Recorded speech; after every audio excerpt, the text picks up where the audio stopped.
Today, we are analyzing a highly specific, high-utility hybrid, the heal tank condition Ritualist. Now, you might have already seen my previous unkillable solo heal tank build on the channel. That setup is a pure powerhouse. I still use it to solo tank champions and legendary bosses, with no worries as I tank for teams or friends that need help. If you want pure ultimate safety, definitely check that video out after this one. You will love that unstoppable solo healing tank. But today, we are adding a lethal twist. This new version handles those same legendary bosses with ease, but it dishes out massive condition pressure, stacking deep bleeds and nasty cover conditions while repeatedly buffing itself, as you don't rely on anyone else's heals or boons to survive. Therefore, your survival solely relies on your own boons and heals, which allows all healers and others to be full DPS, full condition, or they can use the builds they love to play. This build is specifically configured to evaluate how condition pressure can coexist alongside this solo self-sustained build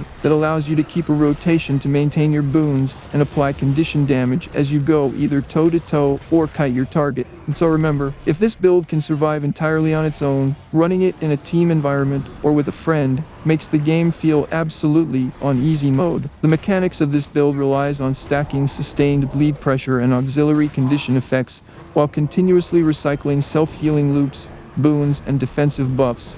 This data is fully verified by using both easily accessible standard exotic gear and as well as ascended gear components. We will first isolate the specific combat synergies and relic choices before displaying the final equipment templates. If you find this breakdown helpful, please hit like and subscribe to help the channel grow. Now let's look directly at the underlying mechanics. Let's begin. The rotation is very similar to my last video on the solo heal tank, except this variant is incredibly simple. Your main goal is managing the timing between your spirits and your active conditions. You are maintaining your health and boons through constant condition application. At the same time, the rotation is very similar to my last video, except here is very simple.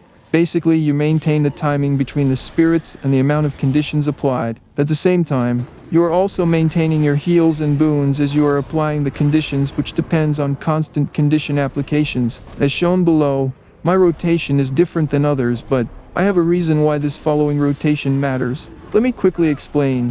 When you summon your spirits, I use Preservation first, Wanderlust, then Anguish, and the most important of all, Essence Blast, while you wait for the other skills to reset. Once you get your timing down packed, you will have an idea when to go back to using the spirits and continue this cycle.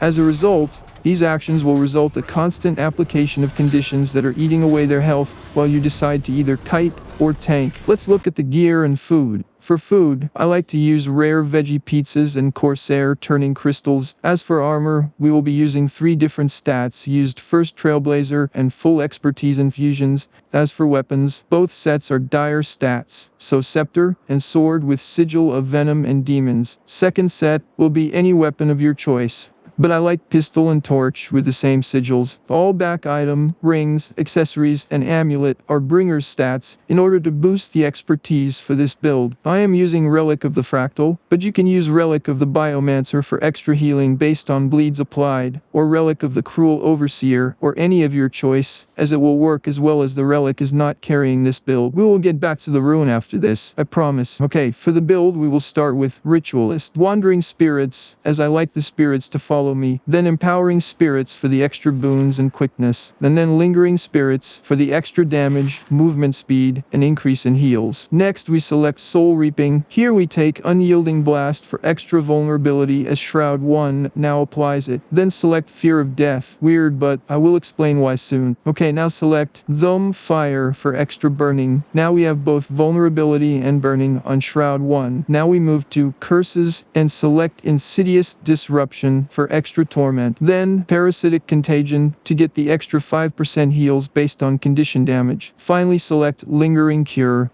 to improve Scepter 3 condition damage and duration. Now the following selections use what you like as long as a few provides conditions. I like Resilient Weapon for reduced damage. You can use Plague Lands, but I like Flesh Golem as he will help with tanking. Again, select the rest as long as it provides conditions. I like Plague Signet as it send your condition to the target. I also like to use Signet of Spite as it provides the extra bleeding to trigger the relic. That also improves power and adds 5 additional conditions. I like Well of Suffering as it is unblockable and provides damage, an additional vulnerability. Now, as promised, we selecting the following superior rune, which is Balthazar. Why? Because it will improve burning duration, and you can use also superior rune of the Trapper if you like, but here is why I use Balthazar. We now have burning access by triggering Relic of Fractals, because of the amount of bleedings we apply with Scepter and Signet of Spite, our Shroud one, and Sword Offhand if you select this weapon. Now remember, we selected Fear of Death from Soul Reaping, Rune of Balthazar. Check this out, the condition duration is now 5 instead of 3. Both Fear and Burning at 100% and the rest at 95%. All due to the fact we have 75% of condition duration. With this setup, we now have easy constant condition applications. Even if they remove them, you can quickly reapply. This is a fun build, so like and subscribe so you don't miss out on my current and future videos.